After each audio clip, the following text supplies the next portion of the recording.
अनाज के व्यापारी की कहानी। बादशाह ने जब ईसाई की कहानी को बेकार बताया तो अनाज व्यापारी ने बादशाह से कहा कि अब मैं अपनी कहानी सुनाना चाहता हूँ, मुझे भी एक मौका दे दीजिए। यह सुनकर बादशाह ने उसे कहानी सुनाने की इजाजत दे दी। अनाज व्यापारी ने अपना किस्सा सुनाते हुए कहा कि मैं कल एक अमीर आदमी की बेटी की शादी में गया था। वहाँ कई सारे स्वादिष्ट पकवान परोसे गए। सबसे अच्छी लहसुन की चटनी थी जिसे सब लोग बड़े स्वाद से खा रहे थे। तभी मैंने देखा कि एक आदमी आंखों को झुकाकर खाना खा रहा है और उसकी प्लेट में लहसुन की चटनी भी नहीं थी। उसी समय अन्य लोगों की नजर भी उस पर गई। सभी ने मिलकर उस व्यक्ति से पूछा कि वो लहसुन की चटनी क्यों नहीं खा रहा है। उसने डरते हुए जवाब दिया कि मैं लहसुन की वजह से कई सारी परेशानियां झेल चुका हूँ, इसलिए इसे मैं नहीं खाता हूँ। उसने आगे कहा कि खाना तो दूर की बात है, मैं लहसुन को छूना भी पसंद नहीं करता हूँ। आप लोगों को नहीं पता कि मेरे साथ लहसुन की चटनी के कारण क्या कुछ हुआ है। मैंने सिर्फ इस लहसुन की चटनी के कारण अपनी जिंदगी में काफी दर्द सहा है और बहुत कुछ खोया है। ये सारी बातें सुनने के बाद भी उसके आसपास मौजूद सभी लोगों ने उसे लहसुन की चटनी खाने को कहा। सभी के आग्रह को उसने अस्वीकार करते हुए कहा कि वो ऐसा बिल्कुल भी नहीं करेगा। उसी वक्त वहां वो अमीर आदमी पहुंच गया जिसकी बेटी की शादी थी। उन्होंने उस व्यक्ति से कहा कि अब तुम्हें यह लहसुन की चटनी खानी होगी। अगर तुमने इसे नहीं खाया तो मैं इसे अन्न का और अपना अपमान समझूंगा। दुखी आवाज में उस व्यक्ति ने कहा कि आप लोग इतना कह रहे हैं तो मैं इसे चख लूंगा। यह सुनकर वहां मौजूद सभी लोग खुश हो गए।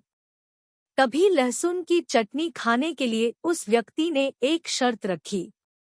उसने कहा कि मैंने प्रण लिया है कि अगर मैं कभी भी लहसुन को हाथ लगाऊंगा या खाऊंगा तो एक खास घास, राख और साबुन से 100 बार अपना हाथ और मुंह धोऊंगा। इस शर्त को वो अमीर व्यक्ति तुरंत मान गया जिसकी बेटी की शादी थी। उसने फटाफट उस खास घास के साथ ही राख और साबुन का इंतजाम कर दिया। अपने सामने सारी जरूरी चीजें देखने के बाद उस व्यक्ति ने कटोरी पर रखी लहसुन की चटनी पर 2 उंगली डालकर उसे डरते हुए निकाला। उसका चेहरा देखने लायक था।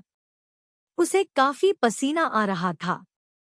फिर उसने उंगली से निकाली चटनी को खाने में मिलाते हुए अपनी 4 उंगलियों से खाना उठाया और खाने लगा। यह देखकर सभी लोगों को हैरानी हुई। सबने सोचा कि यह सिर्फ 4 उंगलियों से ही खाना क्यों खा रहा है। सभी ने उससे कहा कि आप अंगूठे का भी उपयोग करके खाना खाएंगे तो आसानी से खाना खा पाएंगे। यह सुनते ही आंखों में आंसू भरकर उस व्यक्ति ने अपने दोनों हाथ खोलकर दिखाए। उसके हाथ देखकर सभी हैरान थे क्योंकि उसके दोनों हाथ के अंगूठे नहीं थे। दुखी आवाज में उस व्यक्ति ने कहा कि हाथ ही नहीं बल्कि मेरे दोनों पैर के अंगूठे भी नहीं हैं।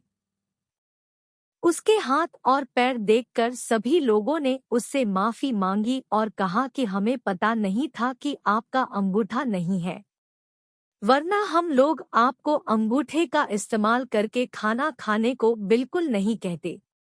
इतना होने के बाद सभी लोगों के मन में हुआ कि आखिर ऐसा क्या हुआ होगा कि इसे अपने चारों अंगूठे गंवाने पड़े।